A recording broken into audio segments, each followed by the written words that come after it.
Okay, so Jeff Civillico is an amazing person, entertainer, juggler. He does amazing things with ladders, and you'll see that in a little bit. Instead of like introducing him, I thought it would be kind of cool to show you one of his demo reels because it really gives a good example of what he does and how he delights people. So let's take a look at that.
You guys gonna give him a standing ovation if we get number 4 here? Arch that back. That's 4! Give him a standing ovation, come on! And, not yet, sir. Let's talk about your conference experience. You guys have a product for that? Knowing this group, you're like, actually, we do. You guys, this is your hobby. Thanks for being here, Monica. Good. No, you're not going in. Whoa, you were way too cool with that. Oh, there it is, got it. Thank you, everyone. Keep that ball's going for Monica.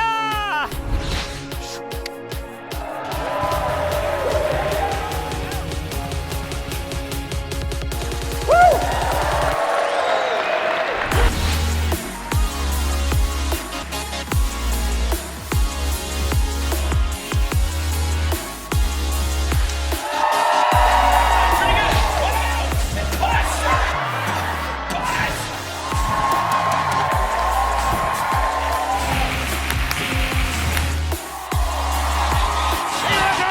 Thank you very much. Thank you very much. Thank you so much for having me. Have a great night. Enjoy the rest of your convention. Yeah. Jeff Civillico. Look I got the 2 L's in there, right there. I got that part right. Welcome to Escape Adulthood Live. Thanks for being with us. I'm so honored to be here. I'm such huge fans of you both. And you had me cracking up laughing the whole time. Like, keep going. You're hilarious. Yeah, Thank you. I love it. Well, by the way, our viewers know they're in for a real treat here with you tonight. So we're excited that you're sharing a little bit of your time with us. Oh, of course. Hold on. We got to talk about a couple things, though, from your monologue there. So Dairy Queen brings back so many great memories. I used to go with my family, mom, dad, 2 older brothers, to Dairy Queen all the time. We used to walk to Dairy Queen in the summer, especially. I remember we lived just a few blocks away. But I love what you've done with the keeping it fun, doing the silly, pronunciations. That's hilarious. So that reminds me, a parallel here. When I started off my Las Vegas show, I had the very coveted time slot of 2 p.m. And I also had the very coveted property of a casino that was under renovation. So it was like filled with tunnels, right? It was like impossible to find the venue. Like I even had trouble. Like after parking, I was like, I think it's a left. It was like I was following cheese, like to try to get through this maze, right? So it was an 800-seat theater, and there was literally like 6 people in the room, like all the time. So it was just like, let's just have fun, right? I'm not going to be like, good evening, ladies and gentlemen. I'm just going to talk to you like I'm doing a show for 6 people in my kitchen, right? So one of the things the tech crew did, which reminds me of you with the pronunciations, was they started off by putting a word on a piece of paper in my trunk with all my props that I would have to work into my show at some point. right? But then they kept expanding. So I'd have like 20 words and they'd be checking them off in the box. And it just got so ridiculous. Nobody cared. I'm a goofball anyway. But it would literally be like, hey, did everybody have a great lunch? Did you have some tangerines, some, Oreo cookie, mocha blizzards? Like I was naming all the things. And as I would go over to get my props for the next bit, I'd be like, orangutans or something like that. I'd be like, this guy's running around like an orangutan, Like, I would hear the guys in the back, like in the lighting booth laughing or the sound booth, and again, it was just a way to keep it fun. When you told that story, It reminded me of those great memories from when there were 10 people in the showroom, which were tough times. Fortunately, that's not the case anymore, but that's how we got through, was just keeping it fun, right? Yeah, for sure. Well, I got to say, I more than anyone that we've had on, I had a really hard time explaining what you have so many things you're good at. You have so many things that you do. I'm like, is he a juggler? Is he an entertainer, an MC? Like, I feel like leaving stuff out doesn't tell the whole story. But I'm curious, where did it all begin? Was it, I feel like I heard somewhere it was juggling. You started juggling, or was it something else? Where did this all start for you? Yeah, no, and I appreciate you saying that. Honestly, that's a blessing and a curse, right? It's been the best thing for my career and the worst thing, because I call it this like doctor, lawyer, merchant, chief mindset, right? Like, we want to put you into a box. It's like, so what is he? Like, is he a magician? It's like, no. Like, is he a juggler? Like, no. Like, he juggles things, but like, he's not what you think of when you think of is he a comedian? Like, no, you probably think of a stand-up comedian, right? So it gets this kind of like, just hire this guy. He'll make your event better, right? Mm-hmm. Whether it's you need a host personality or some entertainment or a speaker, he's going to be, good, high energy, impactful, engaging. But again, that's very challenging, especially before you've built up that clientele and you've done the reps to kind of get the testimonials and the social proof. And people say, oh, I've heard of this guy. Yeah, we're going to hire him. So, it's funny you mentioned juggling. And by the way, no offense taken at all. You say he's a juggler, because that's honestly like that. That's how I started, right? Like I was a juggler. As a kid, I learned how to juggle from VHS tapes and books, right? Which I love now, because when you look at YouTube, there's not as much imagination required. I had to read this book, The Complete Juggler, kind of took you through all these different patterns, and they had drawings of the patterns on pages. And I would have to look at that like a canvas, right? And create that in the air, like paint the patterns. Like IKEA instructions. Yeah, exactly. Right. And I would watch these VHS tapes and like pause and rewind, and play it again for like 4 seconds. And then again, I'd have to recreate that in the air. And then I'm like, no, that wasn't right. And go back and rewind and try it again. Right. So at first it was all about juggling. It was just, I think it was really a good way for me to combine sports and arts. Came from a very well-rounded family who really pushed everything on us, right? Like, do all the sports, but also I was in choir and I was in band and I was in drama, right? It was definitely encouraged. I'm so grateful for my parents for always supporting, all the activities, right? Like, find what you're passionate about, find what you're good at, and maybe that intersection, that sweet spot, like that's what you should pursue. And so I was really athletic as a kid, but I also was very artistic. And when I found juggling, it was like this weird aha moment, because undeniably, you have to have good hand-eye coordination. You have to train for it. You have to be in good shape, right? Like, when was the last time you saw like a fat juggler, right? It doesn't really happen, right? Like, really, like, jugglers in general are like pretty fit. They're like, health conscious, and they practice every day. There's a workout, right?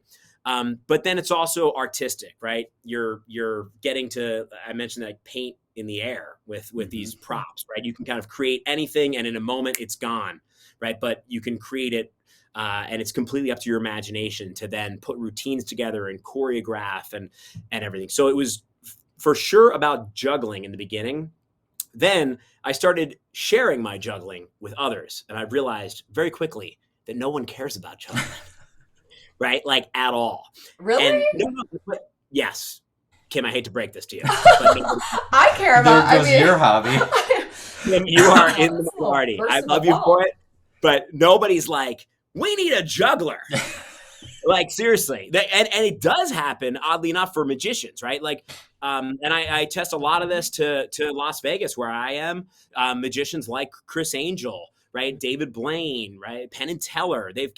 Magic has maintained this mainstream likability and this fascination. We have a fascination with magic. Literally, no one is like, you know what we need for our holiday party? A juggler, right? I get hired in spite of the art that I bring, right?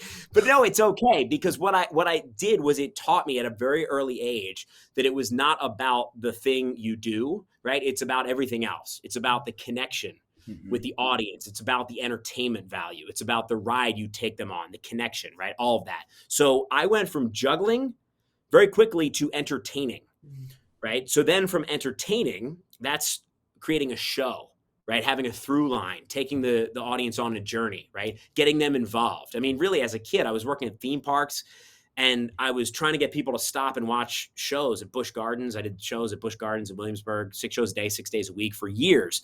And like, I didn't have a theater. It was like, you're doing a show like on this spot right here in front of the, ye old toy shop or something, like the candy shop, like do a show. So it's not really do a show. It's like get people to stop and watch you and entertain them and hold them long enough. So I learned very quickly, okay, like I'm going to hand this person this juggling ball and have them throw it at me, right? And they throw it at me and it goes way off and everybody laughs. I'm like, oh, that was funny. I'll recreate that and do that again, right? So then it became, oh, kids, let's get the kids involved, right? Let's get some spinning plates for the kids. Now the family is invested and they're watching, right?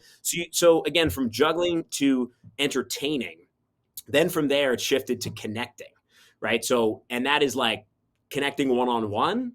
When I'm flying to an event, I'm the guy who talks to the, next to you on the plane, or talk to my Uber driver, talking to the upper management backstage, talking to people afterwards, right? I was like, this gives me an excuse to connect with people on a micro and macro level, right? That was really powerful for me, right? And I realized I'm a people person. I love this. So it's kind of just an excuse to get out there and hang out with people and meet. People say to me as an MC, like, hey, would you come to our social events? I'm like, well, yeah, I'm here for the whole week. Like, and they love that, right? They love that I kind of embrace the event, the community, meet some of their people and develop relationships because I genuinely love people. And so that's not work for me. That's fun, right? So then the fourth stage, which is where I feel like I'm at now, is you have got juggling, entertaining, connecting, and then really it's about making an impact. And that's a lot of the work I do with my nonprofit. Now that I have this platform, the Las Vegas show for 10 years, to turn that into the philanthropic platform with Win-Win Entertainment to kind of mobilize other entertainers to give back. I do things for the community here in Las Vegas. I'm on the board for Las Vegas Academy of the Arts because I believe in arts education for youth. That's really important to me. I'm the spokesperson for the Las Vegas Natural History Museum because, again, people think Las Vegas, like, you got history museums? Like, yeah, we do. So I try to do my part of getting the word out about the history museum. And there's just science here and paleontology. We're discovering new fossil species and everything, new fossils, every year here in Nevada. So anyway, I'm going on and on now, but so you get me going. Can we go back for a second and tell people, so Win-Win, we were going to ask you about that because that's right up our alley. So tell us, for those who have not heard of Win-Win Entertainment, can you kind of give us a little background on that? For sure. So Win-Win Entertainment is a 501c3 that I founded almost 10 years ago. We have our 10-year anniversary next year, which is great. So the first show I ever did was literally ever. The first time I ever showed up somewhere outside of my kitchen performing for my grandmother, like after dinner when I was 10. At 14, I had a service project in high school, and the project was to do something that takes you outside of your comfort zone and to write a reflection on it. So all my friends were going to soup kitchens or, senior care facilities. And I thought, well, I do these shows for my family, my grandma. I'll do a show for the special needs school down the street here in Philly. And I'm in Las Vegas, but, there in Philly. So that's what I did. So I did a show for special needs children, and it changed my life for real. That was the first time, again, I ever showed up as an entertainer. And I had an amazing experience, and I kept performing at this school. And then everybody talks, just in business and any philanthropy. So they started sharing my contact info. Hey, this high school kid did this great show for us. So I did shows at other special needs schools and then in some hospitals. And I kind of, it's like an homage to how I became a professional entertainer. A lot of entertainers, they have their career and then they kind of start giving back. Mm-hmm. I came in the other way, which is just no knock against the other way, right? That's more normal. But I literally was like a charity performer first. Mm-hmm. And that gave me a lot of confidence because I was not being paid. I was free. They were so excited to have any entertainment. And, if you want an audience with no filter, special needs children, that is your audience. And honestly, it was awesome because it was very, very apparent to me when I was losing them. And they were right? Like the A material worked with them, but the fluff, like they weren't going to buy it. They would just start playing like Duck, Duck, Goose in the middle of my show. Like, boring, so I'm like, I got to connect with them. I got to engage them, right? Oh, so, yeah, so I did. And it's same thing too, right? Like I'll do a show for 1,500 people, like whatever. I walk into a hospital room to like entertain a kid who wants like nothing to do with it, who has like a couple parents and like a child life specialist, like that's a hard audience, right? So if you can go in and win them over, and make them smile and then like get a really nice, comment or, for saying like, this was like such a bright spot, it's been a really hard, she's been here for, 3 weeks and this is the first time I've seen her smile. Like people say things like that. It's like chills. But that's, honestly, that was like my training ground was some of these really tough situations, senior care facilities and special needs facilities, hospitals, USO Air Force bases, things like that through the nonprofit. So originally you asked me what Win-Win is. I'm getting there. That was kind of the back. So we are a 501c3 national nonprofit now that's based here in Las Vegas that I founded back in 2011. 10 years, yep. Doing the math. Yeah, exactly. I'm like doing the math. So what we do is we exist to bring smiles to kids who really need it, whether that's in hospitals, foster homes, in tough situations. And so we do that by arranging in-person and now for the past year and a half, virtual visits from professional entertainers, athletes, and celebrities. So a lot of professional speakers have gotten involved, which is great. John Petz just did our Win-Win Live show. We've had Jason Hewlett before. Judson Likely was on a couple weeks ago. So we do a show every Monday at 11 a.m. Pacific called Win-Win Live, which is a virtual show that goes out to all of our hospitals. We have 20 plus hospitals now who join, and they beam that show into all the rooms and the break rooms and everything. So in addition to that, once we get through COVID, we'll add back on the in-person visits, which I'm really excited about because we were in person in 9 cities until COVID, right? So like Vegas, Orlando, New York, Minneapolis, Phoenix, Orange County, we're pretty national. But then when COVID happened, silver lining, everybody got comfortable with Zoom and with Teams, WebEx, all these hospitals as well. They don't have external visitors, right? So they were cool with Zoom, and now performers from all over the country can Zoom in to all these different facilities. So now we reach like UVM in Burlington, Riley Children's Hospital in Indianapolis, MUSC in Charleston, all these like smaller markets that we're not going to have performers either living or passing through. So what's great is we've expanded the reach and the impact so that when we add back in-person visits, right, to our major markets like Vegas, New York, Nashville, Chicago, like cities that you would kind of expect entertainers, athletes, celebrities to be either in or passing through, then now when you add on the virtual, I mean, it's very exciting because virtual, like we never would have even thought of this before. So, That's really, awesome. really excited the future with Win-Win. That's so cool. I'm glad people are, let's see, someone, Elle says, way to give back, Jeff. And actually, Elle asked earlier if you've ever spoken for CADA, which is the California Activities Directors Association. Is that familiar? No. Okay, she thought maybe she you were familiar. Yeah. There was something, you're talking about jugglers and no one cares about jugglers. Kelsey says this makes me want to hire a juggler. Kelsey. I love you, Kelsey. So I have a question because you alluded to the starting out the theaters with 8 people in them, and I'm glad you said that because that's something that people see people at your level and they forget that, or maybe they don't know. Like they're like, oh, he's just so talented. Of course, he's a headliner in Las Vegas. I mean, I remember the days of speaking for 8 people at a thing, and of course they sit way in the back, and you're like, seriously, can we get a little closer? Thanks for helping me out, guys. Appreciate it. Something you mentioned, Jason Hewlett. So we had a chance to chat with him while we were together at the NSA convention. And one of the things he told us about you was he said that everyone in Las Vegas respects you because of how you came up. That you started as, I think, just like a kid on the street with nothing, and like built yourself up to a Las Vegas headliner. Can you tell us a little bit about like those early days and like the scrappiness that was required and what kept you going? Thank you very much. And that's really kind. I mean, Jason's one of my best friends and a mentor and a hero of mine. So that means a lot. He knows Vegas, really well from his experience too. So, it's funny because my story is, I think, really interesting, and I'll kick it back to a story, and I'll tie it back. I promise, Jason, I'm coming back to that question.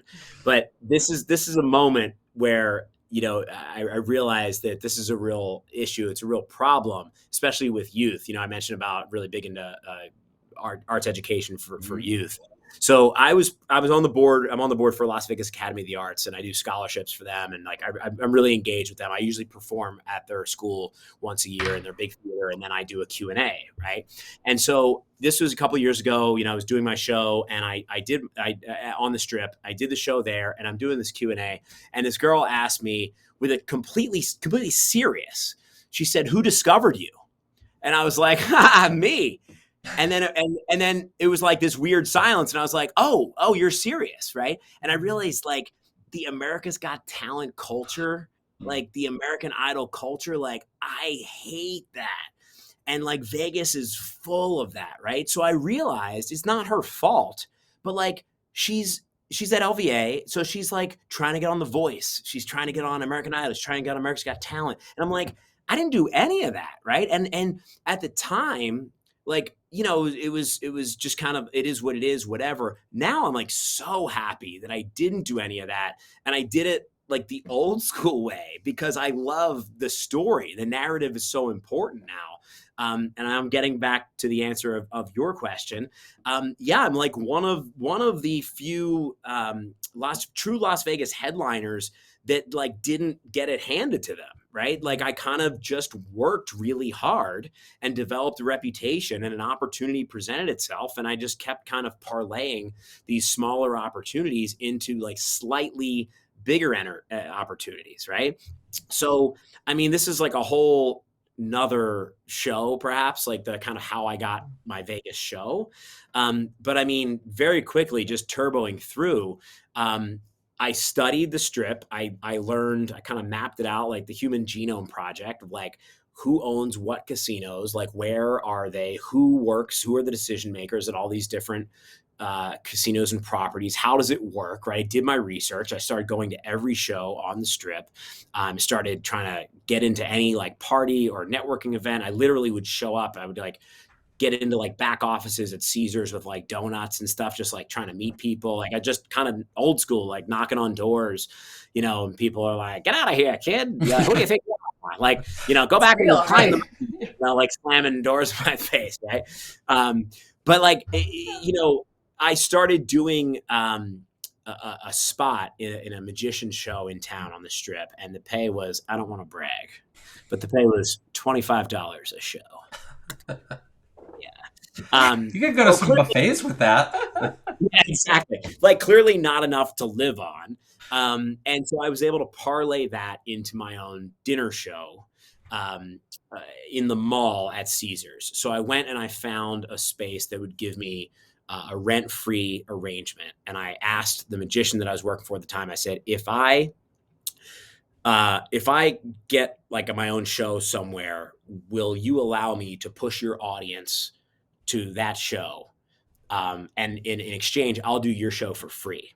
So knowing the Vegas business model, he wants to like lower his overhead as much as possible. So he's like, yeah, absolutely. He's like, you don't have a show. I'm like, don't worry about that. I just want to know, like, can I use your 4 p.m. show to push your audience at the Flamingo, which was like packed with 500 plus people, to my show TBD, right?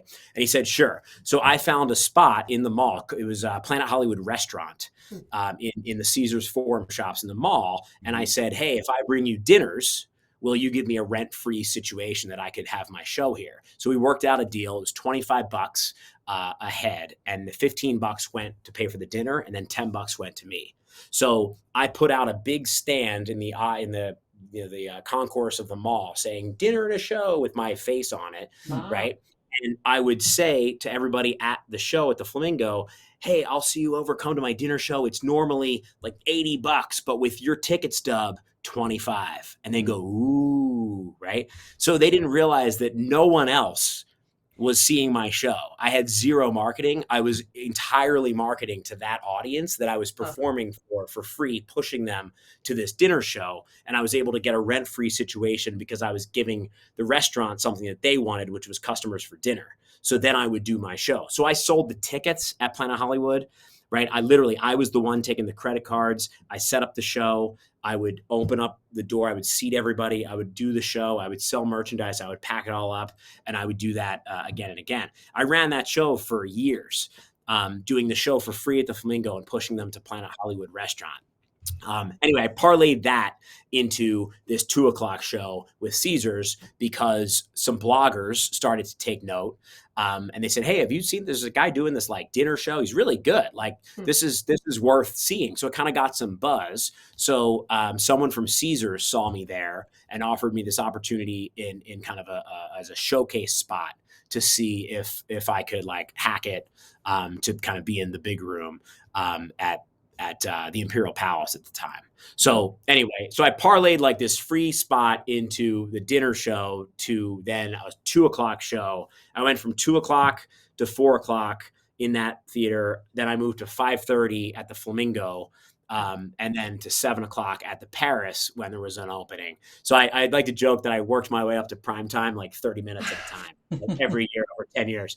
But you know, that's the turbo version of just a lot. Like I did a lot of shows, and I come to find out later that the regional president of Caesars, he used to come in for my spot at the Flamingo at that other magician show. I had like a 10-15 minute spot because he like enjoyed it so much and he loved seeing me. Right. So then years later, when it came back around, you know, it's his call. And he's like, oh yeah, I love that guy. That guy's hilarious. Like I would, you know, step out of my meetings to like go see his spot at the Flamingo. So again, it was just doing the reps and hustling and doing shows after shows, as opposed to just looking for that, like, you know, immediate, like just add water moment. And like, now you've got a show. So, yeah. And I try to think like it's been hard, but I feel like the longer it takes to get there, you know, then the more sturdy it is, the stronger the foundation is. And it's not going to all get, you know, pulled away or taken from me in some moment. Yeah. Our comments are lighten up, Jeff, because they're saying exactly what I'm thinking. Lisa's saying, it went away. Passion, persistence, patience, right? This is so admirable. Yeah. Well, here's the thing. I want to go even deeper on that, like just a little bit, because I think it's, again, what you say about the arts and being discovered. I heard one time that it's like, there's really no such thing as a big break. For most people, it's like little breaks. I look at like us, like we've never had like a big break. Yeah. But yet we're way farther than we were when we first started. And it's like, it's just a lot of little breaks. But it's easy to look at you as like, oh man, he's just so optimistic and positive and little engine that could. It's like, tell me about a rock bottom moment where you're like, I don't know if this is going to work. So my college buddies had to come out because they thought like I could be, you know, like I could have serious mental imbalances and like hurt myself. Right? It was like that bad. So I slept in my hotel room for years at the LINQ, and then I slept in my hotel room at the Flamingo. I mean, I'm okay. Here's like real life. I'm still paying off debt from the Vegas show. It's extremely expensive, and the system is stacked against you. I have a very healthy business model now. Everything's great. I have one low monthly payment that will be handling everything, in a few months. But like, I'm just being real with you. Like, I sacrificed a lot. Like, I went into hundreds of thousands of dollars of debt. And I thought I was crazy, right? Like, I was at a certain point, kept pushing forward. And, my friends at this point are like doctors, lawyers, merchants, chiefs, right? They're like kind of climbing the ladder, right? And they're like, they're doing all the things, right? And I'm like, I'm like still juggling and telling jokes. And like, I'm a Las Vegas headliner, which like sounds cool, but like, I'm broke, right? I'm losing money. My show is not making money. So like, sure, I've got billboards at the airport, and people are like from high school are like, and I'm, dying, right? I'm eating in the employee cafeteria 3 meals a day. I'm not paying rent, and which is just that imposter syndrome, starts to creep in. So like, what am I doing? Right. But again, I kind of, for the first few years, I was hemorrhaging money, but I was figuring it out, right? I was learning the game. I was learning how to market myself, how to promote. I was learning it was about deals and partnerships. I was learning about, commissions and ticket brokers, and learning Yelp deals and, Expedia, Viator, Travelzoo, like Groupon. I was like figuring all this stuff out, right? I was figuring out like the commissions and the splits. And I was like, oh, I got burned on this, but now I know. I was like, oh, this is a good ticket partnership. I'll partner with the other family friendly show that's like at a different time spot, So I realized it was like, I was in the big leagues. I was competing against, budgets like Cirque du Soleil that had tons of money. I had no money. And so I realized that the only way to counter that was with hustle. And so I just kind of embarked on this guerrilla marketing campaign where I walked the strip like every day with Jolly Ranchers and like Tootsie Rolls. And I just got close with all the ticket agents. Like, I took selfies with every ticket agent and like post them and like tag them and thank you. And I would go do these little call centers. I like give out waters, like, and I just like literally hustled. Whereas, people would come up and say like, hey, we want 4 tickets for Penn and Teller at 9:00 at the Rio. And they'd say like, okay, cool. Like, you know what? If you like Magic, if you like Penn and Teller, you're also like Jeff. Like, it's not Magic. It's still different, right? But he's an up and comer, right? And his ticket price is like 1/10 that of Penn and Teller's, right? So for $20, you can see this guy at, 4:00 or 2:00 first. And they're like, okay, sure. Right. So when you have enough people like that who kind of root for you and champion you, then it turns into a full showroom. So it was about 3 or 4 years of like hemorrhaging money, and then 3 or 4 years of breaking even, and then 3 or 4 years of actually making real money. But I mean, again, the expense, like there were many times when I had to change hotel rooms every 2 weeks because I didn't tell Caesars that I was living in the dressing room, because they gave me a hotel room because the hotel was under construction. So there was no backstage. They're like, oh, we'll just give you a hotel room. So I'm like, great, I can live there. So I literally changed rooms like every 2 weeks for like years at the Flamingo, which is insane to think about now. But it was weird in a sense. I kind of liked it because I was like, I'm like doing it, I'm like hustling. This is it. Like it was weird. I kind of embraced the suck a little bit, right? Like, I was like, this is really hard now, but like, this is a great story. Right. And I kind of felt like I always felt a little bit like third person, like I'm living this like hustle story of, like the kid who got a Vegas show, his childhood dream since he was doing shows in his kitchen. I always wanted to have my own show in Las Vegas. Like, I got it. So I'm going to make this work. I'm going to figure it out. And at a certain point, you kind of have to, which I think is liberating, right? Because I was too far in, right? I was like couple hundred G's in debt. Like I was doing everything that you're not supposed to do, right? Like I was maxing out credit cards. I was like getting loans from like family and friends and like doing all the things, right? And then I'm reading books and it's like, pay yourself first and then do it. What are you talking? Like I would have to call, I still remember this, like to print, I had to print my own tickets. So it cost 10 cents a ticket to print, like the Ticketmaster tickets. So I remember like faking, like, they're like, hey, this check hasn't showed up. I'm like, I don't know what happened. Must have gotten lost in the mail. Like I slipped on a banana peel on my way to the, like I was just making stuff up just to try to like get to the next week. Right. Which is hilarious now. But at the time it was like super stressful. Cause like when somebody calls, you're just like, I'm not going to pick that up. Like I know it's like jackpot printing and like Bob is mad that like I hadn't paid him for those, 10,000 rack cards I ordered. I did pay everyone. Really, like I did it all, but it just, it was real life. Like it was real life. Kind of robbing Peter to pay Paul and like making it work and like asking for hookups and breaks until I could kind of figure it out. And I felt like there was this ticking clock always at some point that I'd have to give up on the dream. Can I remind everybody of something that Jeff said at the beginning of this interview, which is that he's celebrating 10 years of his charity. Oh, yeah. I mean, you do the math there. Drop You're on like, that was kind of, yeah. People don't usually do their I mean, we said that at the beginning, but now it means more to hear the struggle, the grit, the determination, the craziness involved in a big dream. And it's like, then you start your charity, right? Yeah. Then you give back. But 10 years, I mean, that just, to me, I'm just like, that's hit me over the head. So, and you think it all started with this. This is the first business card. Is that right? Yeah. Look at that. Yeah, look at that. You haven't aged a day. Yeah, right. Well, you know what? Let me talk about something about the nonprofit there. So it was really important to me because the nonprofit kept me focused on something bigger than myself, right? So for 10 years, with trying to get the show, I'm promoting me. I'm like, look at how great I am. Come see my show. I'm great. You should see my show. It's amazing. I'm great. Blah, blah, blah, right? It's all garbage. It's all bullshit, right? So like the nonprofit was not about me, right? It's about bringing other people in. And it felt so good that it was like a great counterbalance to like all the like horrible self-promotion that is required, unfortunately, with what I do.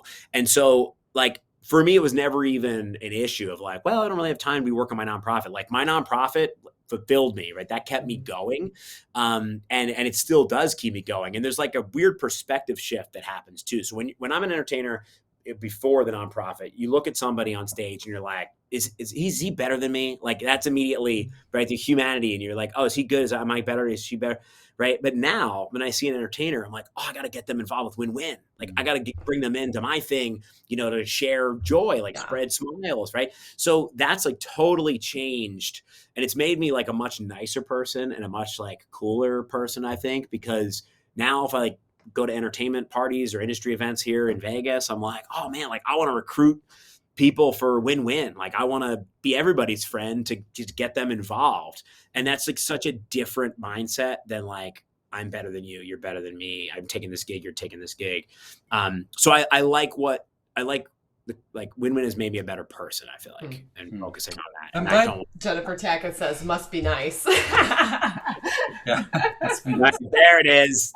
I was just gonna say I'm glad you brought that up because that was one of the things I think about you, and like we just met for the first time in Las Vegas for the Influence. We saw you a couple years previous when you did the foundation dinner for NSA, and the one thing that strikes me about you is how genuinely joyful you are about other people and their success. Yeah. And I don't know if that's because of the nonprofit or what, but I remember we were setting up for rehearsal for our thing, and I'm like, oh my gosh, there's Jeff Civillico, and like you came up to us, and you're like, I wanted to meet you. I was hoping, and I was like, why? Like it was so weird, But just even seeing your social media post, like you're just genuinely.